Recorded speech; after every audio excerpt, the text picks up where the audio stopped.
नमस्कार. आज मी तुम्हाला चिगळाची भाकरी बनवून दाखवणार आहे. यासाठी मी ही चिगळाची भाजी आणलेली आहे. ही स्वच्छ निवडून घेतलेली आहे. आता आपण तिला मिठाच्या पाण्यामध्ये स्वच्छ धुवून मिठाच्या पाण्यामध्ये ही भाजी मी 5 मिनिटं भिजवून घेणार आहे.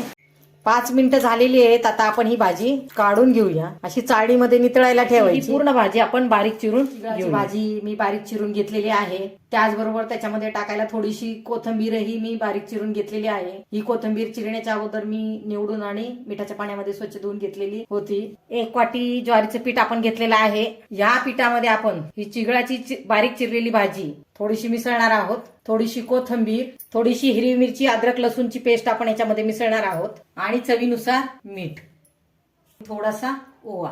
आणि आता आपण हे पीठ थोडं थोडं पाणी टाकून व्यवस्थित मळून घेणार आहोत. आपण भाकरीला कसं पीठ मळतो त्या पद्धतीने हे पीठ मळून घ्यायचं. असं हे पीठ व्यवस्थित चुरून घ्यायचं आणि नंतर व्यवस्थित मळून घ्यायचं. हे पीठ जेव्हा आपल्या हाताला ताटाला चिटकत नाही तेव्हा समजायचं आपलं हे पीठ मळून भाकरीसाठी तयार झालेला.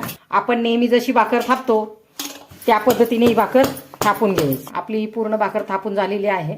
गॅसवर मी तवा गरम करायला ठेवलेला आहे. तवा आपला बऱ्यापैकी गरम झालेला आहे. या तव्यावर आता आपण ही भाकर भाजून घेऊया. त्या भाकरीला असं वरती पूर्ण पाणी लावायचं.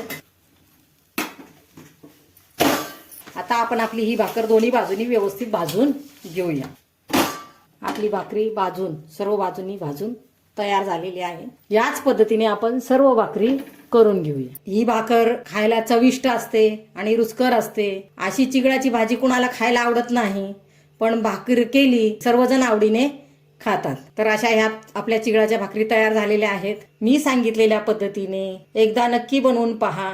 चिगळाच्या भाजीची भाकर, ही भाकर तुम्ही दह्यासोबत कोणत्याही चटणी सोबत खाऊ शकता. मी सांगितलेली रेसिपी आपण एकदा नक्की ट्राय करा. तुम्हा सर्वांना ती नक्की आवडेल.